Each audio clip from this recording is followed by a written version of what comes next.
Here we go into game number 2 between these two amazing players. We got Protoss versus Zerg, and here spawning on the right side. He is yellow, he is Protoss.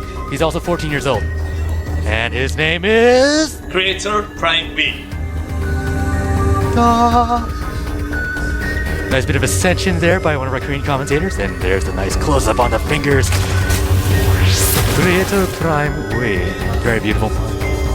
And over here on the left side, our Zerg player. He is purple. He has an Overlord moving towards the east. Luvsic.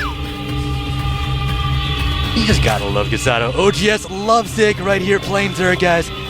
And looking a bit stressed. Hope we can do well, and I hope we get ourselves those Hydras that never really came into fruition. Well, Hydra drops rather, but any kind of drops are kind of cool though. Yeah, it is really nice to see the Korean commentators do those traditional K-pop introductions. Maybe they'll be starting a band for one of the finals. They create a lot of funny videos for the Korean finals. We're trying to get some more of those for the foreign community. If you guys want them, request them on GOMTV.net. Check out the forums. Please do. I would love to see those guys like go up there and start dancing and singing, chee chee chee. You know, just go fully to town. And also, if you want that for the North American and international community, I'd love to hear that as well. Would it be good, like me, you, Torch, up on stage doing some K-pop, right? You love K-pop too, don't you? I love K-pop, but I don't love male K-pop. Oh, of course. I don't love male K-pop either. That really shouldn't exist, but... I guess that would be what we would create if we were to be on stage doing K-pop. Male K-pop. But it just seems like Starcraft and K-pop just go hand in hand. The first time I did actually see any sort of K-pop was in front of a Starcraft final for Starcraft 1. Yes, and yes, it was one of my favorite bands too, I believe, right? Yeah, my first was Kara, yes, actually. Kara, one of the greatest K-pop bands in the world. Not so much anymore. They haven't really been doing a whole lot. Yeah, they've been off to Japan and doing so-so, but really great music though. Love me some Honey. So, talking about Starcraft. Video games, ladies and gentlemen, here we go. Both players are staying on one base. They're being a bit more defensive than last game. Zergling going out to scout. Nothing too out of the ordinary quite yet. Protoss player did make his wall off at the top of his ramp. Almost necessary against a Zerg player if he's trying to go for any sort of early Baneling bust or just a Speedling run by with any sort of early pool. Yeah, no super sick early pool here. We do see the gas up and mining away. We're about halfway done actually with our metabolic boost for Luvsic here. Up on the top right, we have Luvsic's one Overlord scouting on his way, scouting on by. But yeah, we do have a pretty generalized wall off here. Cybernetics Core has that one Zealot, and yep, one Zergling does move on up and sees standard. And because this is a two-player map, you know exactly where your opponent is. You don't need to send your Overlord to his base immediately. So what you can do is you can position it in a place where you're going to get scouting for later on. We saw Luvsic actually send his Overlord near the expansion, so now it's in the upper right part of the map. You can use it to check the expansion later, or just suicide it in like we saw last game to check what sort of tech pattern he's going. Yeah, so as a Zerg player on these two-player maps, you're pretty much guaranteed 100% to hit your opponent with that first Overlord, unless you're really, really, really bad. Pretty much 100%? Yeah, you know, there's some guys, you know, they're like, oh, I accidentally clicked here on the left side, or my Overlord, you know what, I think he looks better next to my Geyser. But yeah, not in the leagues we play in Torch. Yeah. Which is gold, yeah. Not Masters, really. So. Masters, yeah. Although I haven't been playing as much as I really should have lately. Oh my god, the Korean ladder's intense, man. I've never had so many Zerglings dance my base in my life. So we do have Hallucination coming out here once again. This does allow the Protoss player to get those scouting fake Phoenixes, or you can actually use it to fake the tech pattern of the army that you're going. You can get out some Immortals or some Colossi to make them think you're getting a robotics facility, and really you're either going for DTs or you're trying to get just a lot of gateway units to go for expansion like we see here. Looking at number of units killed, still 0-0. That one Zergling was the one we saw much earlier before with that 6 HP. But yeah, back into the Zerg base. Let's see what's going on here. We see a Roach Warren on his way up, and there's all those sentries yet again from Creator. Looking nice. We'll see if he will warp in a ton here. And that Zergling getting glitched out temporarily, but now he's going to run away and continue on his scouting pattern. He was getting a little lazy and hiding, so he didn't have to do any work, but his mom called him back, so he's going to have to do more. Yeah, the Queen just calling him up on his cell. Yo, Zergling, you gotta be over here, honey. Anyway, Phoenix coming in right now. Gonna be doing some good scouting, and looks like Overlord from the south will be able to come into main. Zergling's moving on by the Phoenix. Looks like, yeah, Luvsic can just assume that's another Hulu Phoenix. Yep, the hallucinated Phoenix is coming in here. Not gonna do any damage. A hallucinix, if you will. Ooh, I like that. There we go. Moving on by. I always wanted to set up with our GSL. Please spread it out, other casters. Here we go. Phoenix moving on by. So another Phoenix, also 2 more actually being warped in. Yeah, he wants to know exactly when this third base is going down, which it is going down right now. I'm not sure if the Protoss player does have vision of it. He does not yet, but that Phoenix is headed straight for it. As soon as he sees that, it might trigger him to expand himself or start to set up for some sort of timing push. And Creator just moved on by that third base and about to glance on some roaches. I see stepping in front of a queen here, saying, "What's up? I'm hallucinated. If you kill me, I don't care." But also, I wonder, do you think hallucinated Phoenix have souls? I think they do, and I think they feel pain too. Oh, that's too bad. Well, anyway, hallucinated Phoenix, whatever. It's not real. Or rather, you can't do damage, so therefore you're not real. They're kind of like gingers. Kind of like...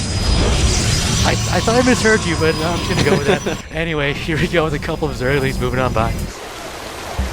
So, creep spread slowly moving on up. Single creep tumor here, just flowing on up. And I really like this little Zergling pack running around on the left side of the expansion from the Protoss.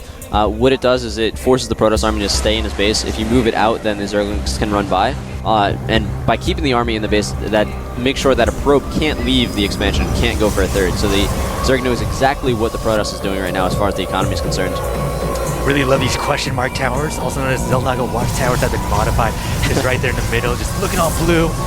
You always want to get something over there to make that red go away. Ooh, you just don't like looking at that red. Anyway, we're seeing Blink right now being researched. Another Zergling moving on into that second base, getting a bit more intel. Don't know how much more, if any at all. And the Suicide Overlord is going to come in, try to see some of the tech, but 2 Stalkers did get warped in. They're going to be able to take it down quite easily. Didn't get to see the Twilight Council. That's very unfortunate for the Zerg player. Yeah, but we will see though if you can't just assume that he's going to go with that like similar to the previous game.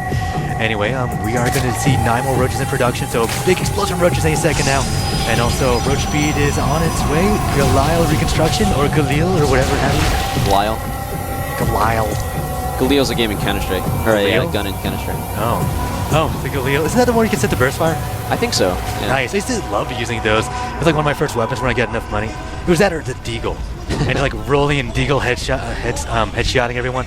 And these Zerglings are going to try to run in here and headshot some of these probes, but they are not ranged, so they can't do any sort of headshot.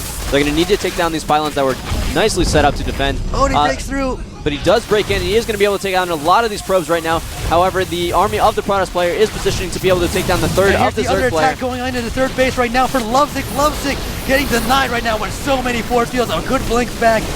And he will be able to do some heavy damage. Let's take a look at it.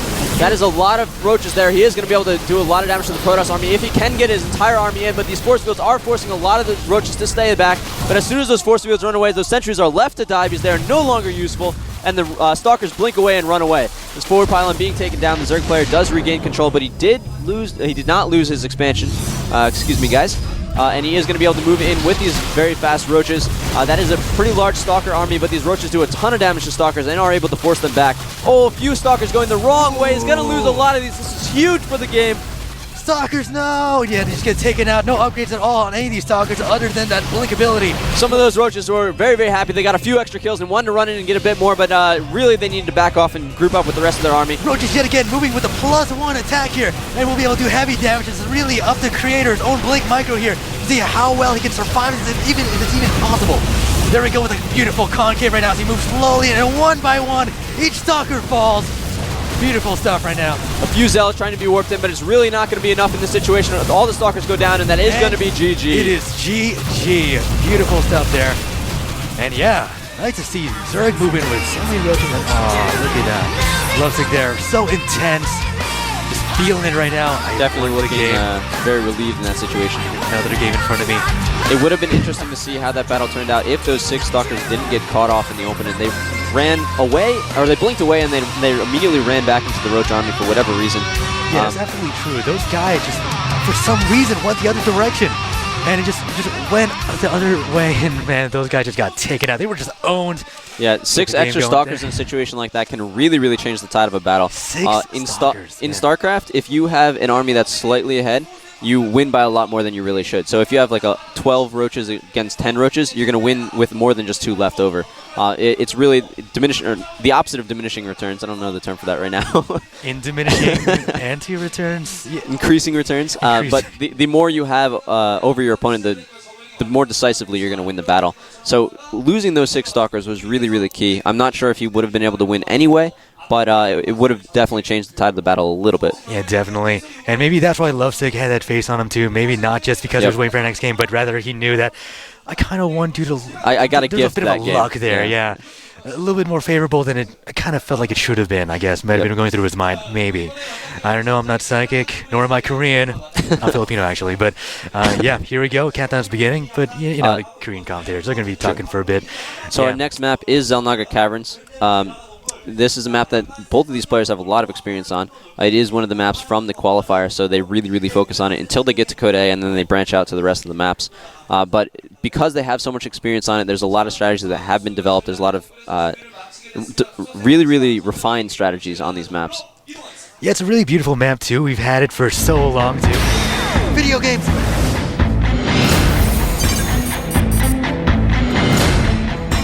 And here we go, guys.